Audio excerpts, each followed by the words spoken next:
We need strong states that want to develop and that want to respond to people in a way that preserve democracy. And for us, the big secret there is to support the movements that are fighting for democracy at the local level.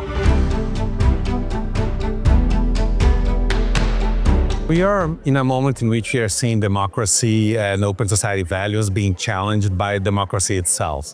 Elected leaders that attack those values in many places of the world. But we need to understand that to challenge that, we also need to focus again and redouble the bet in democracy. So what we see and what we try to do in the world is to understand what are the movements that are fighting for democracy, for the concrete points and aspects that they want democracy to solve. So racial justice movements, women's movements, workers' movements that are looking into the state and asking for the state to provide much more for them, that want to tackle inequality, that want to tackle climate change. So supporting those movements right now for us is the answer to rethink democracy and rethink the global debate about inequality.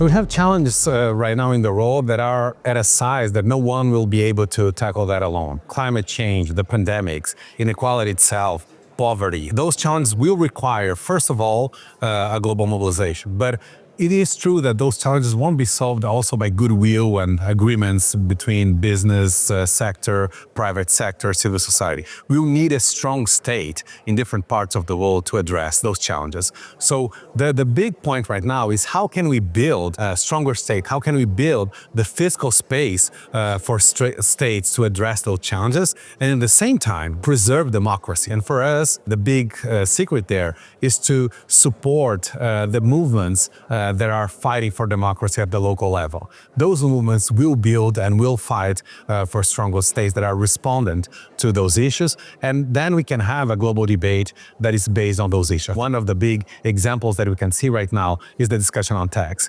Recently, we had a tax convention approved by the UN, and this came exactly from social movements in Africa and Latin America that were able to propose a framework that created the first big tax convention that we have right now. And right now, the G20 is putting that at the table, discussing tax for the super rich. And this is not coming just from the global elites agreement. This is coming from the social movements, now through the Brazilian presidency, and it's really creating a difference in the world. So I think we need to have hope in those movements to reshape democracy and reshape the multilateral debate.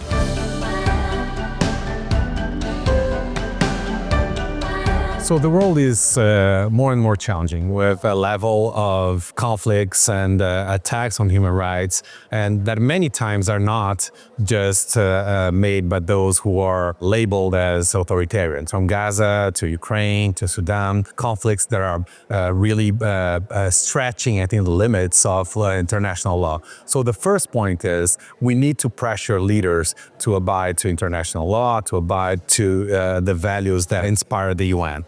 But this won't be made alone, and this won't be made top-down. This will be made bottom-up from the different movements in different parts of the world that can pressure their governments to put human rights at the center. The battle today is political, and we need really to see the political nature of those movements who are fighting for democracy, for rights in different parts of the world, and support those movements.